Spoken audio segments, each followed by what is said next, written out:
Hello and welcome. I'm Patrick Curtis, your host and chief monkey, and this is the Wall Street Oasis podcast.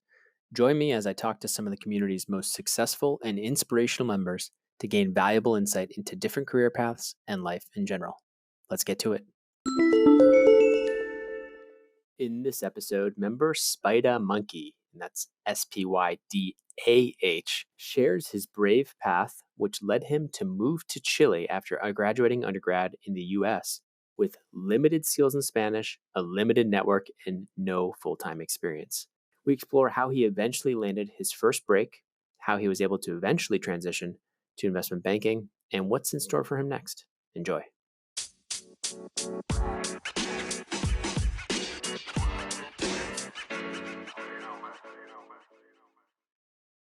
Stephen, thank you so much for joining the Wall Street Oasis podcast.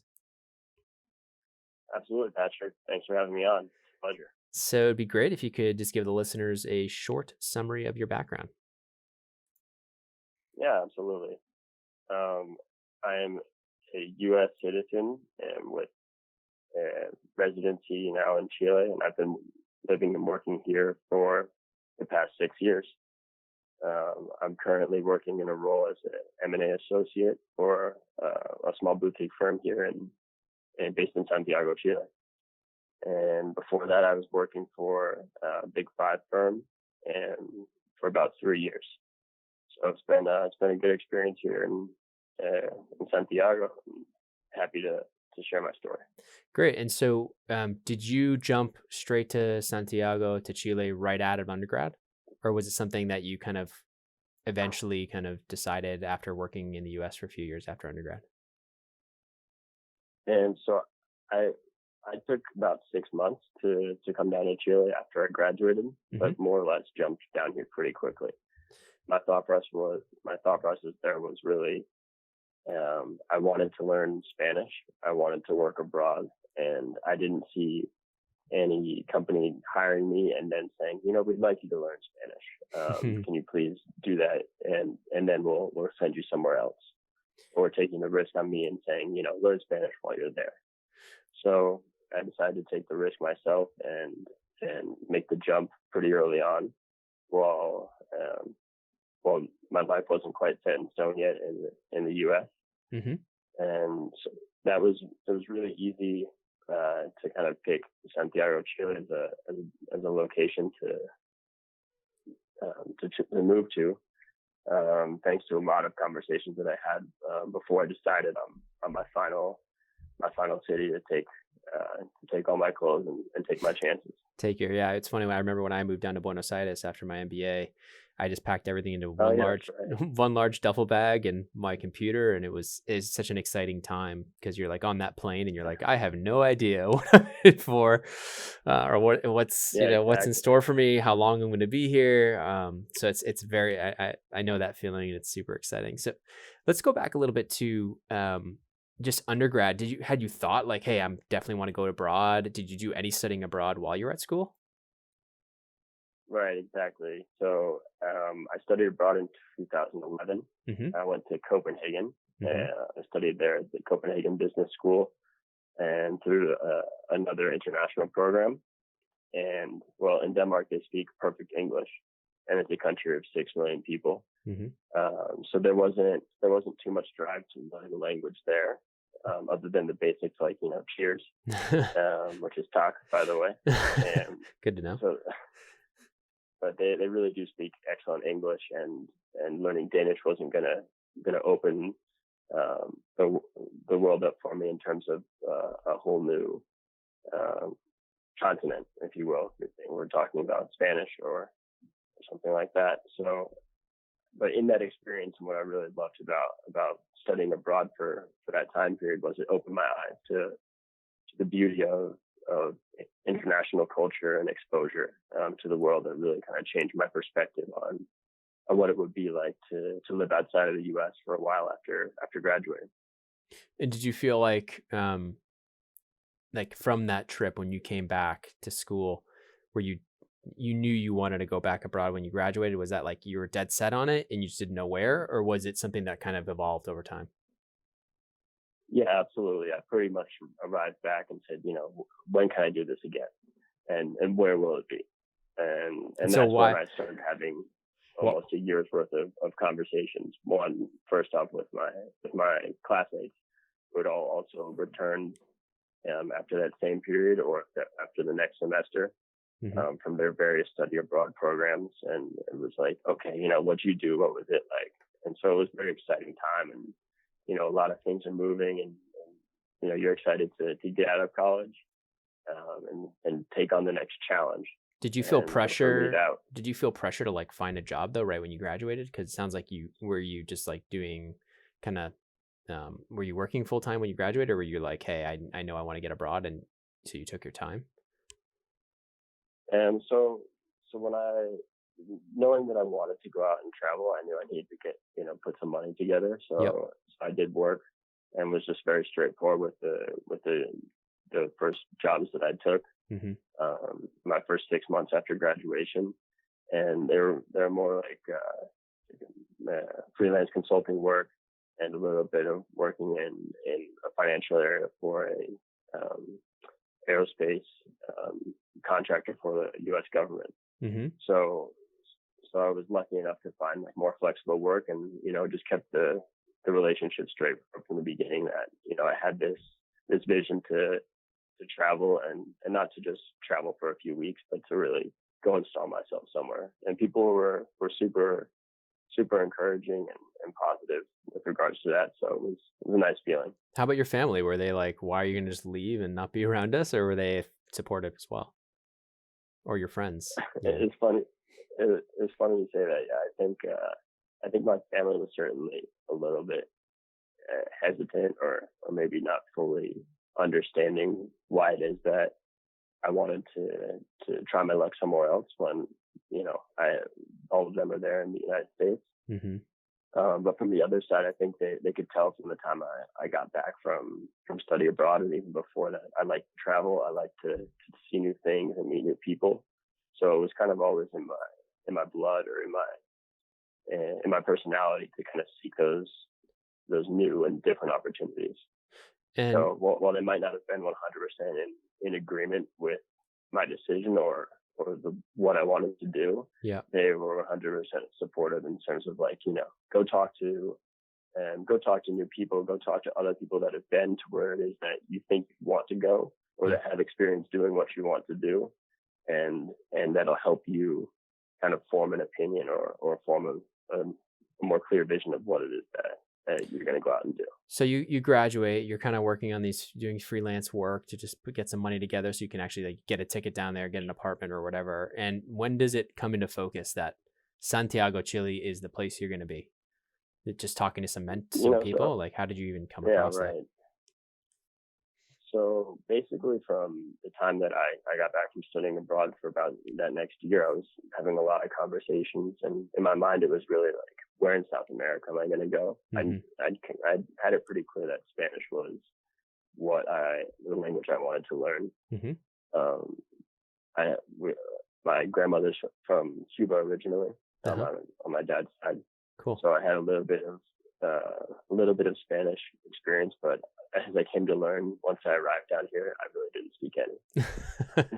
It was like me. I'm pretty my mother's Colombian. I'm pretty, I'd say, semi-fluent, and I got down to Buenos Aires and I realized, wow, the Spanish is really different here. Right. Yeah. And it's different in each country too, right? So you could be speaking decent Spanish in Spain. Yeah. But that doesn't mean you're gonna understand the Spanish in Colombia or Argentina or in Peru or whichever other country in between. So those are some things that the more you know, the more you realize you don't know. So I want to unpack a little bit, like the decision of like the timing. So you end up getting a job or an offer, or you decided I'm just going to get enough money, get over there, and then start interviewing when I'm there. Tell me kind of how that happened. Sure. So I had a lot of conversations with people, a lot of coffees, a lot of caffeine in my system. But who, like, where were you finding these? Who were you finding these? Like, where were you finding these people that had like been down to South America and worked?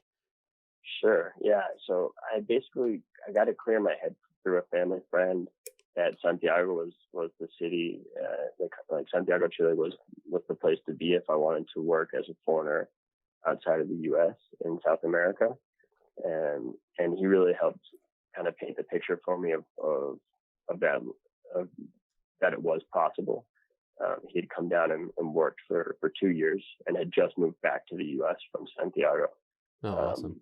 At the time that I was trying to really define which city it would be and then focus my search. And so that I was lucky to have that conversation in December 2012. So before I graduated college, I already knew that it was going to be Santiago, and I just went out saying to everyone that I met anywhere, that's where I was going to go. That's where I wanted to be. And, a lot of times people would say, I actually know someone that, traveled there, or yeah. I have a friend of a friend that visited for work one time or whatever. And I'd get on the phone with them. Sometimes it would be very productive, and other times it would be, like, no, yeah, I traveled there for 2 days. But it almost always led to another contact, Yeah. Once you start opening those doors and, you have a good conversation, it just keeps flowing like that. So you knew it was going to be Santiago. And so when was the timing? Why? You're obviously saving some money to get down there, but what about like the job search, like as a foreigner? Right. Talk to me about that. So I managed to in my search and these extensive conversations to start to meet more and more Chileans, or more and more people who had lived and worked in Chile. Mm-hmm. And that's where I started focusing my questions and conversations. And I was able to get on the phone with a few foreigners that are actually, some of them are still in fact living here to this day. Mm-hmm. And I was able to ask and prod a bit more on, how could I apply to a job from the U.S. while I was still sitting at my desk in D.C. And the consistent answer was pretty much, look, people aren't going to take a chance on you until they see you in person. Like even if you say I've got a ticket for such and such date, right, and I've got an apartment figured out, they may not want to, go out on a limb for you, right, and may not take your interest in their company very seriously until you go knock on their door. So you did that. So you packed up and just went down. Yeah. So tell me that feeling. You land, and did you have an apartment set up through like one of these expat sites or something like that, or what was it like when you first kind of landed in the airport and took a cab into the city? Yeah, I actually did a little bit of traveling before I went to Santiago, with a friend, just because I knew that once I got there, it was going to be all business. Yeah. And I wanted to at least see a little bit more of South America before I went to the place where I knew I was going to focus my efforts. Yep. So I actually arrived through Argentina coming from Mendoza to Santiago. Mm-hmm. And I set up, about a few months out, I set up a homestay. So I had an apartment for about a month or two set up already with a host family. Great. I knew I wanted to have like a host brother, if you will, and a host mom that I could go home and practice Spanish with. That's great. And I was signed up through the program for, I think, 6 hours a day of Spanish classes, in Spanish immersion courses. That's awesome. And so is there a certain company you recommend, or was that a good company? Like to get? Yeah, it was a very good company. Do you mind sharing the name, or do you remember? Yeah, sure. It's called Escuela de Vista. Okay. I can put it in the podcast notes if you want. Cool. Yeah, that'd be awesome. They're over in Bella Vista. And so and they help match you up with the host family too. Correct. Yes, it was a package deal. You signed up if you chose to do so. You could sign up with the classes along with the host family. And how much was that? How much was that for like a couple months? Just out of curiosity. Around. I honestly couldn't remember off the top of my head. Like I'd say it was probably like between $1,000 and $2,000. Yeah. Okay. So not crazy, but not cheap either. So you're down there with your host family. Tell me about that experience and like the job search and how was that going? How did you even know where to go? I assume you were just networking at this point. But were there like job fairs? Is there a job board down there? I mean, how does it work? Yeah, absolutely. There's websites like trabajando.cl, trabajando.com, Chile Trabajos, Chile, Okay. chiletrabajos.com. And did you know you wanted to be in like corporate finance? Startup Chile has job posts as well. Yeah. With regards to beyond like job postings, I had already, thanks to all these conversations I had prior to landing in Chile, I had already basically set up pretty much a meeting a day with someone new. So I would leave my immersion classes in the afternoon at like 3 or 4 p.m. And go meet a new person every day for coffee. And that was all in English typically, because was most of the jobs like they would do business in English, or were you trying to learn Spanish at the same time, like business Spanish? Sure. I mean, so again, I really thought I knew some Spanish when I arrived, and I quickly learned that I didn't know much.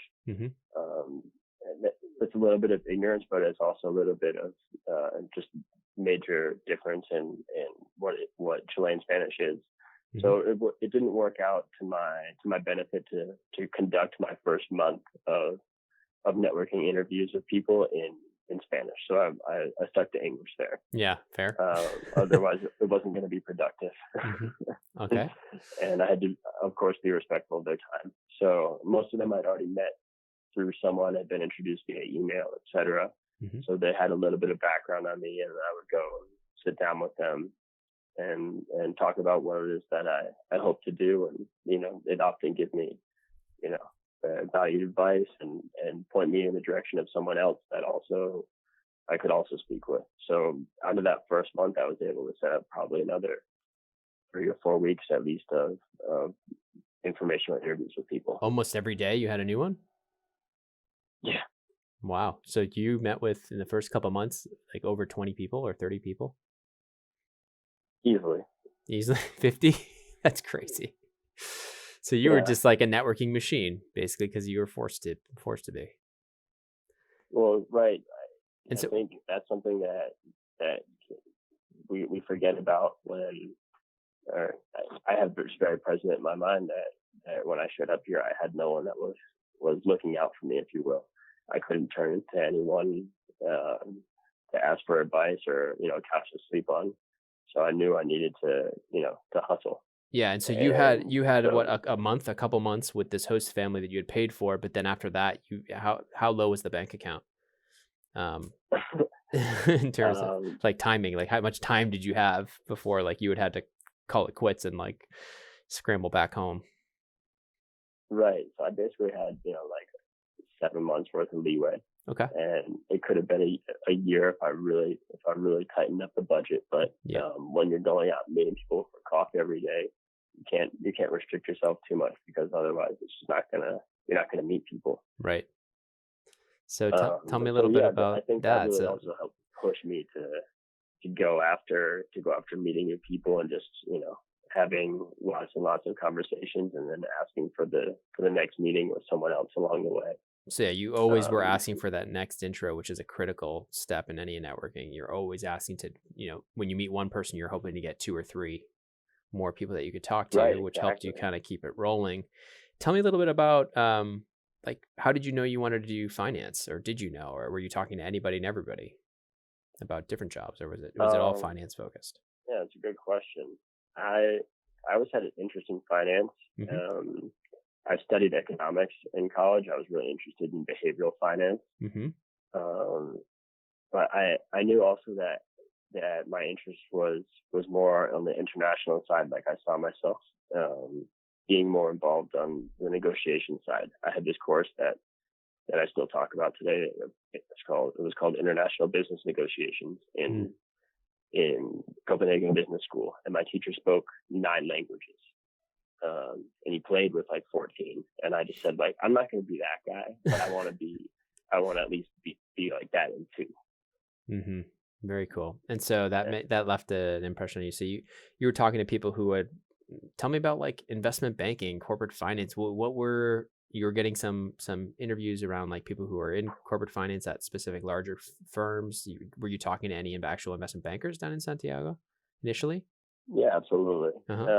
initially, I would say the first month I actually tried to actually stay away from it at the risk of leaving a bad impression with my poor Spanish. Stay away from what? Stay away from banking, you mean? Not stay away from banking, but not try and go for the exact companies that I was truly interested in the first month or so. That's interesting, because why really you felt like your Spanish, I was a little bit more ready. Your Spanish, you felt like had to be more polished to, like, in case Absolutely. they started like breaking into Spanish. Is that what you're worried about? Right, exactly. In case they turned around and said to me, okay, well, so let's flip the interview into Spanish and continue. Yeah. I didn't want to be staring at them like a deer in the headlights. Yeah.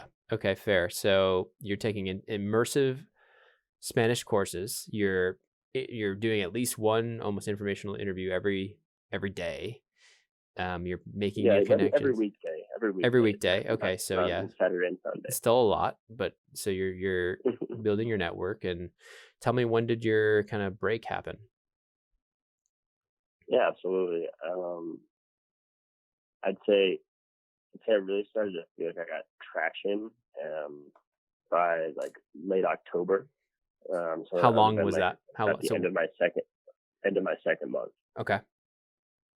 And that's I started to just like, I decided to focus my language learning in interviews. So I was no longer like, I want to learn the colors of the rainbow and how to say mountains. I want to learn how to talk about finance in Spanish. So I really started to hone my skills in Spanish for interviews. So you're like focused on corporación y finanzas y like whatever, all those words. Exactly. Got it. Okay. Got it. So you're basically, so you start honing in on actually how to speak the business language of Spanish. Precisely. Okay. And I'd already been studying it, reading it. I read the newspaper every day too. That was my other big exercise that I did beyond my immersion classes that I took for the first month. Mm-hmm. I would buy a newspaper at the beginning of the week, and I would read it front to back and just underline the words I didn't know and go back and read it again and look up the words and read it again. And the next week start over. That's great. And so you feel like that was really helping you? Like so gradually? That definitely helped to start like internalize and a lot of words and also beyond the colloquial way of speaking, like informally. It helped me to internalize a lot of the more formal structures of sentences and the way someone writes more professionally. Interesting. Okay. And so that you started getting more traction the second month, but when did you actually get the offer or an offer? Absolutely. The first offers I got were in November and December that weren't from finance related companies, but were from people that said, hey, I like your drive. We like, what you're doing, but the jobs were working in English. And I was so stubborn that I wanted to work in Spanish. This is 3 months in. This is 3 months in. You finally get an offer, but they're saying you got to work in English and you're saying no. Yeah. Okay. So you're like, I'm going to do Spanish. That's so cool. Okay, so you're saying no. You're at about 3 or 4 months left in your budget, but you feel like you're probably at this point. You feel like you're getting enough traction, right? So you feel like I can land this. Yeah, exactly. I was getting the learning curve was still in my favor. I was still learning a lot of words and getting more and more confident every day. Mm-hmm. And I had some bad interviews, just being nervous or that my Spanish just wasn't quite there, but those were great learning experiences. So I was building off of those. And I turned down those opportunities because I said, that's not what I came down here for. And if I got to go home because I turned that down, I'm not going to feel bad. Yeah. I'd rather go home and say I tried my best and tried for what I wanted. And so, my first job offer came in January of that year. And actually, that's in that day, I had 2 different interviews with different companies, one with a big bank and the other with a tourism and consulting agency. Mm-hmm. And they gave me the opportunity to work in Spanish. And, it was a great opportunity. And I thank them so much for having the patience to put up with my Spanish when I think about it now, 5 years later. And this place was so which one did you take? You took the bank? job? And no, I took the consulting job. The consulting, yeah. Okay. Mm-hmm. The consulting job because it was going to be 100% Spanish, and I was going to get to participate from very early on in doing interesting work. They gave me the offer pretty quickly, and I was lucky to work with them for over a year. I got to participate in contract negotiations with some big hotel chains that were moving into the region, and meet with some pretty higher ups within the tourism and vineyard wine industry here. So that was a really good experience to kind of get a taste of what it was going to be like. Yep. And at a higher level, participate in those meetings from early on was super empowering. And I think maybe it was probably 3 or 4 months into that, I was doing some market research and studies and stuff, and that was actually published in the newspaper here. Oh, that's so cool. That was probably like my most exciting moment early on within my first year here. You were like reading the newspapers, and then you actually published something in the newspaper.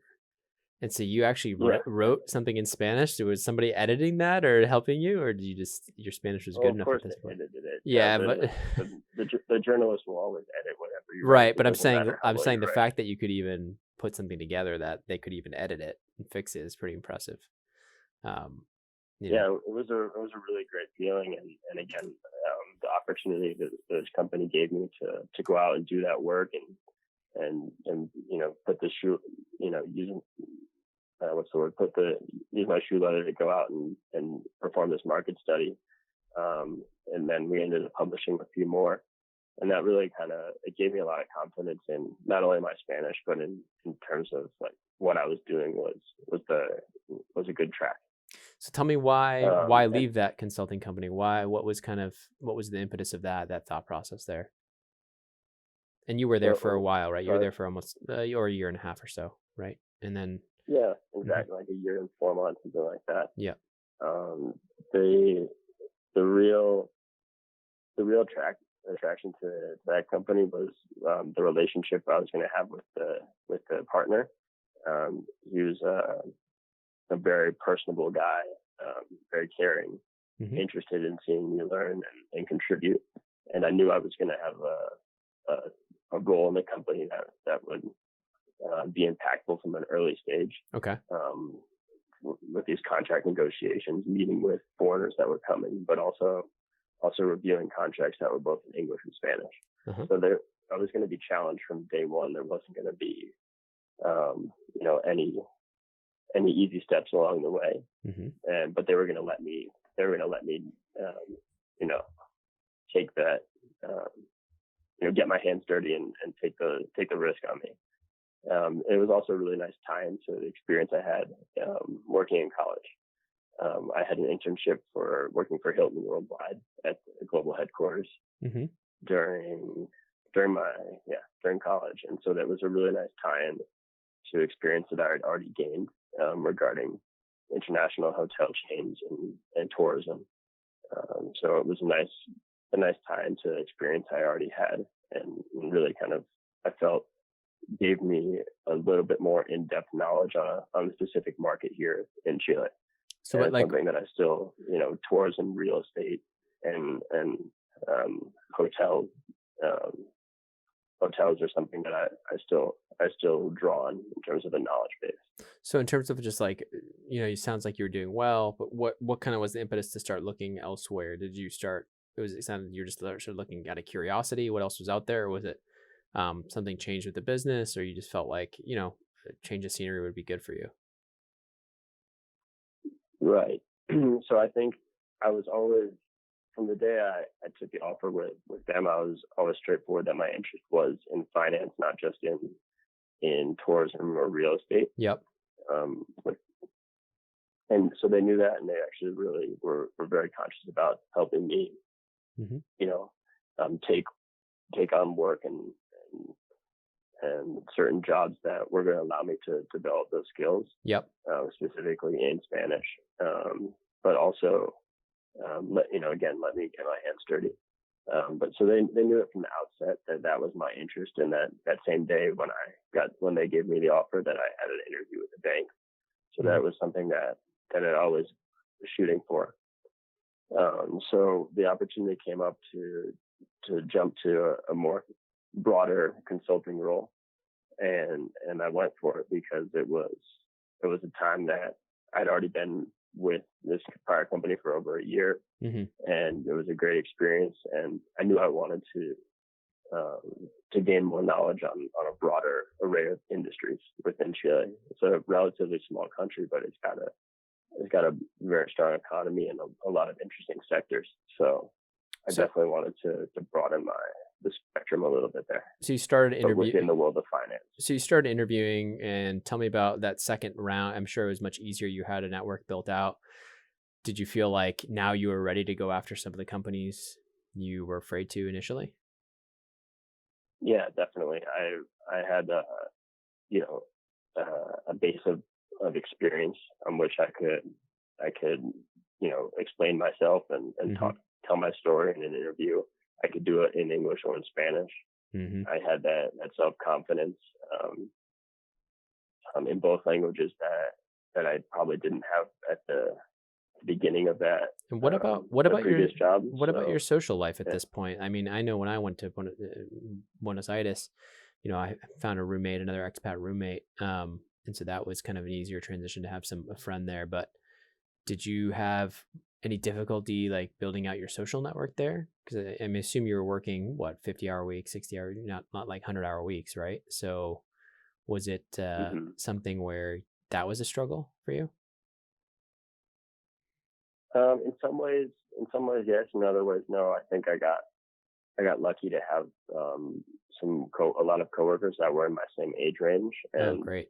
And they were cordial enough to invite me along to different social events that they were attending, or that we did inter-office things where we said, hey, let's meet up, for drinks on a Thursday or Friday. So I got really lucky with to have really nice coworkers and people that I still have great relationships with to this day.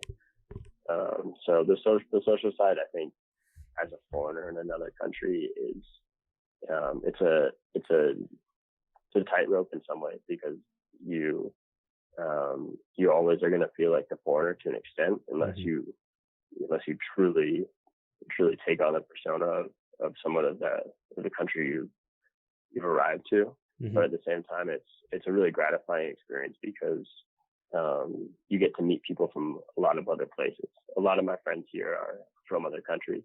Okay. Because we can kind of relate on that. Foreigners' experience in Chile.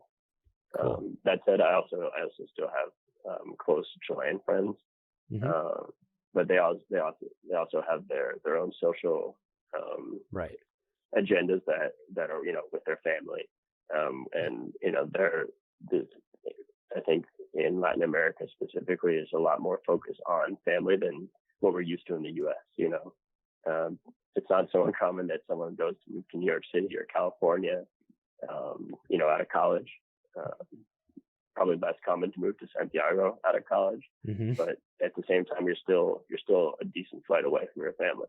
Yeah. Whereas here, I'd say it's far less common to be moving away from your family that early on, or ever for that matter. Makes sense. It's a little more tight knit. A little more emphasis on family. Tell me a little bit about, so you get to this new, you call it consulting, it's kind of corporate finance consulting / as an analyst of sorts. Is that fair to call it like that? You're doing what were you doing for them primarily, this second job there? And you were there for a while. You were there for almost 4 years, right?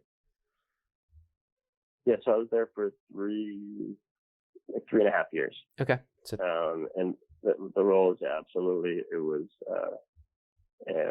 like M&A or transactions analyst, and that's when I came into the company, we're actually working on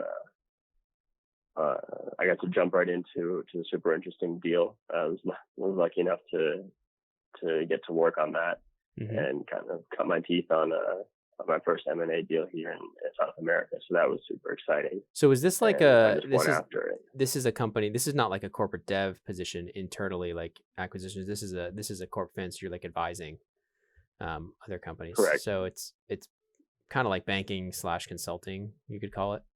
Correct. Okay. Yeah, exactly. Yeah. Okay. So you're there, are you running the model? Are you doing like international cross-border type, really complex transactions? Like what's the type of deal that, I mean, you don't have to get into the specifics, but like, you said it's like a really interesting one. Was there a specific reason it was interesting to you? Well, yeah. So I think the most interesting part about this deal, without getting into too much detail, was that it was a carve out. Mm-hmm. So we had 4 different lines of business that were all being sold separately. Okay.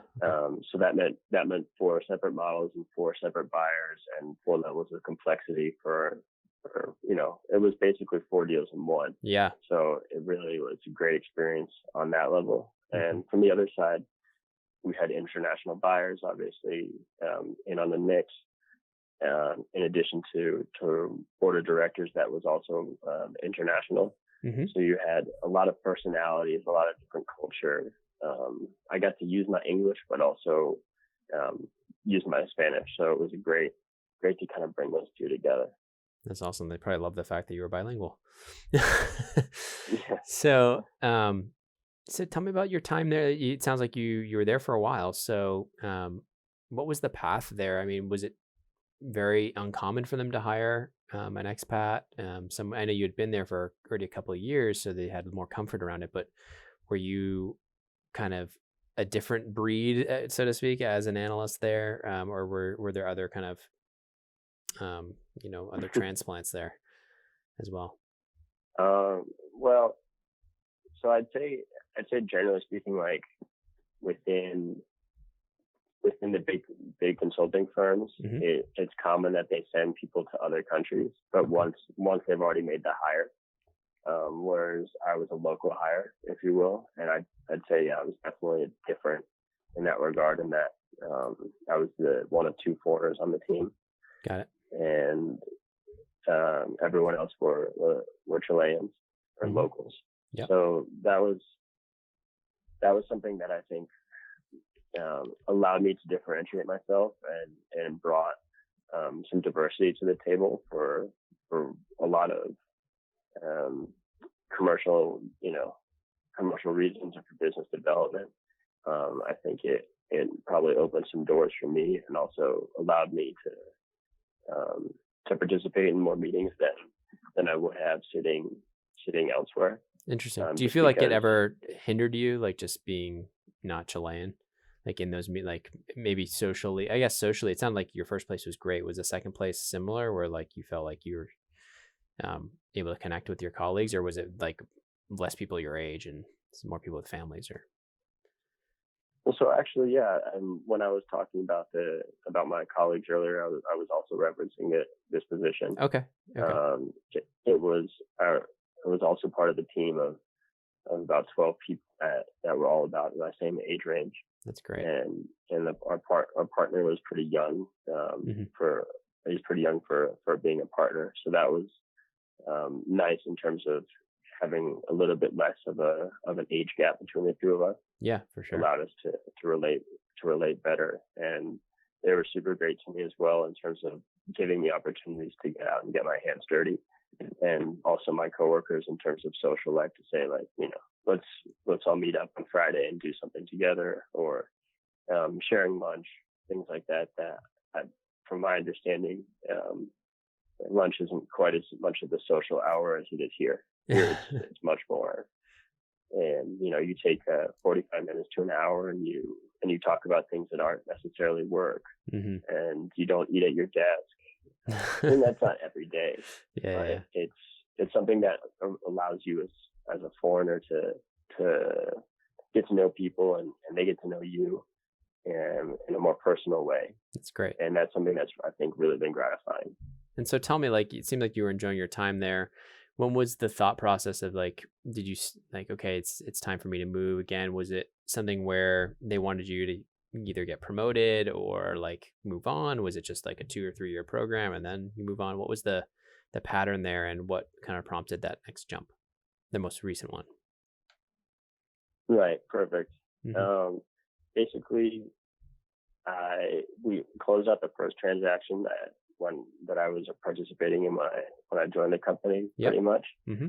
and we pretty quickly jumped into another one, which was also with the multinational that had a lot of its complexities, and I was participating on a high level there thanks to my experience from the prior deal. Yep. And already a built relationship with the team and with the partners and within the different areas of the company, because we offered a pretty what's the word, integral package of services Yep. to our clients.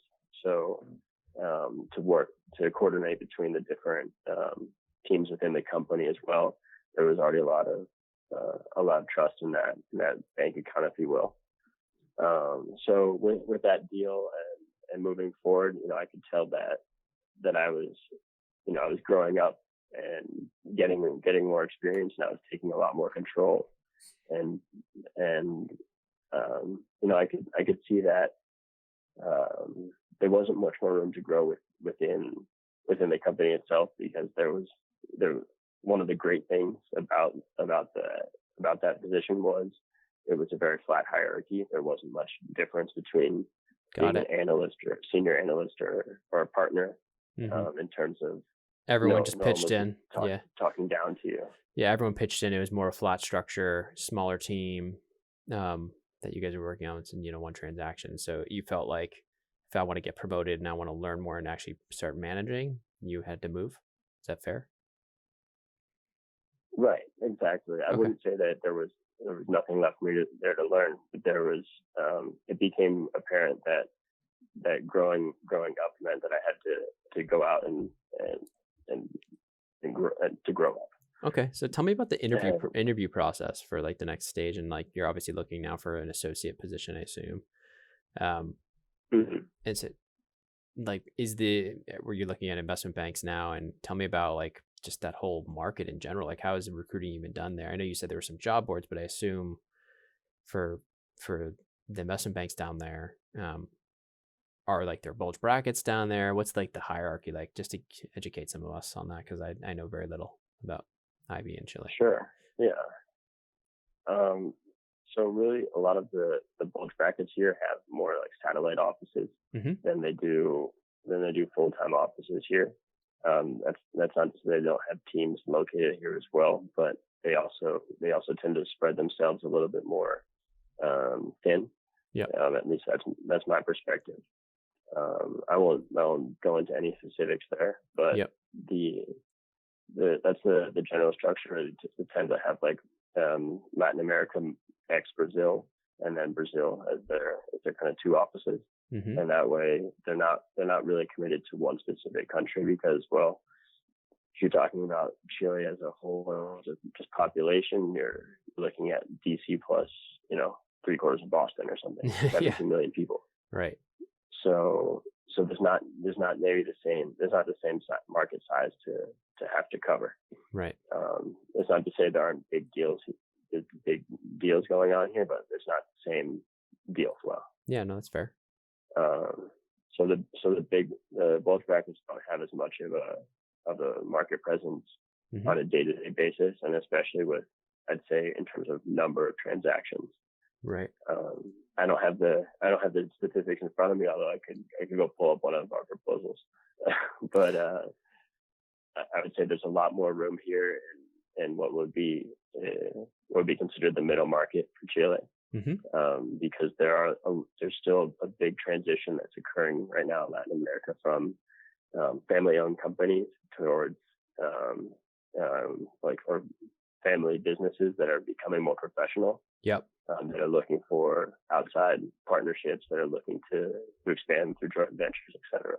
So are they like selling to private equity firms, that type of deal, or typically like just trying to acquire more firms, professionalize, or just all of the above? I assume. And it's a little bit of a mix of the two, right? There's the professionalization of firms, or then there's growth by acquisition, mm-hmm. or there's companies, internationals or multinationals that are looking to grab a market presence and are growing through by acquiring local companies because they see a market share that's already interesting, and they say, you know what, we want a part of that. So is your plan to, so, you're now an associate, you're at a bank, and you've been in Chile now for a while. Is your thought process you may stay there for your whole life, or are you ever planning on coming back, or do you enjoy your time there? And what's the thought process that goes into that? Like, does your family miss you? Do you come back ever? Yeah. So, I mean, I was back in my hometown last month in DC. So I just got back like 2 weeks ago. Okay. I see my family at least once a year, if not more. We talk, fairly regularly. Long-term plan is definitely to be back in the United States. Okay. I think my interest really here is and has been a goal of mine since I arrived, is to be more of a regional or really country level expert. To be that kind of go-to guy that I'm sitting in DC or New York or California, wherever it may be, Miami, and be capable to get on the phone with someone down here and say, hey, what's going on? How's everything going? We're interested in doing this. How can we go about making this deal happen? Or, who's the next person we got to talk to? Got it. That's something that really appeals to me about the experience I've gained here and the network that I've built. In terms of future prospects, like that's where I feel like I've gained a lot of experience and a lot of confidence in myself. Do you feel like you're gonna? Do you think like you're actually gonna stay in like some sort of Latin American team, maybe U.S. based? Is that the plan, or is it something where, I say Latin American, South American, or Spanish? That's definitely what I have in mind. Yeah, some team where your Spanish can be utilized, right? Yeah, absolutely. I didn't come down here to learn all this Spanish, then never use it again. Right. Definitely not. I think beyond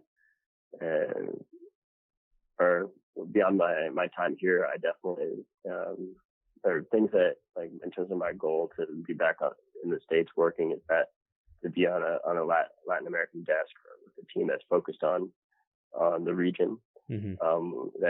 Or if it's not focused on the region, that at least these deals that involve the region. Yeah. Obviously, Europe is also interesting. I've worked with multinationals that are based out of Spain as well. So Europe's not a bad place, but my Spanish isn't quite as useful on a European market level as it is just within Spain. Fair enough. But yes, I mean, there's several funds out there that have dry powder that's set up to be focused on Latin America, and those may be deals it's throughout Latin America, but those are where I think where I see like a great opportunity for me in the future for utilizing the skills that I built here. That's great. So do you have to contribute sitting in the U.S.? So I always thought to myself also that there'd be a lot of travel involved in any case, so I'm not too worried about it. So do you feel like it sounds exciting? So in terms of timing, you feel like you're going to be at your current role maybe to put another year or two in there, and then potentially start looking. And it sounds like buy side might interest you, specifically ones with a mandate to invest in Spanish speaking regions. Any advice before we call it? Thanks so much for the story. Any kind of advice you would give to your younger self, or anything that for the listeners that you feel might be helpful if they're even considering potentially moving abroad? I got this advice from someone else, so I'm going to steal it from him. Sure. And he's still a bit of a mentor to me here in Chile, and I'd say travel more. It may sound wild, but I think you can probably back me up on this one, that traveling really does broaden your horizons. For sure. Have you been able to get outside Chile a decent amount since you've been down there, or did you work too hard? I've been lucky enough to actually do a decent amount of traveling. I've been to Bolivia a few times. I've been to Argentina several times. Nice. Buenos Aires is awesome. I love it there. Yeah, that's fun. Also Brazil. I've been to Rio. multiple times now, and it's a great place, really awesome people. So that's awesome, man. And that's not even Spanish speaking there. Yeah. Obviously they speak Portuguese, but I can't say enough about the beauty that it is to travel to new places and meet new people. So while it may not always move your career forward in a more like straight upwards path, to go out and travel, I think that conversations with the people you meet along the way really can help you get a little bit more clarity. But if anything else, once you're sitting in an interview with all the skill set you've built up, and to get to where it is that you want to be, you can do the math. You can if you can check the technical side boxes, you need to have a story to talk about. And I think travel helps. Traveling is a really fun story always, especially if you manage to have traveled to a similar place to the person across the table. Yeah, you're going to have a good talk. For sure. That's awesome, man. Well, thank you so much for taking the time. Really appreciate it, man. Yeah, absolutely. It was great talking to you, and it's been a pleasure to be in contact, and I look forward to future conversations. So, thank you for taking the time and for giving me the chance to tell my story. Awesome, man. And thanks to you, my listeners at Wall Street Oasis. If you have any suggestions whatsoever, please don't hesitate to send them my way, patrick@wallstreetoasis.com. Until next time.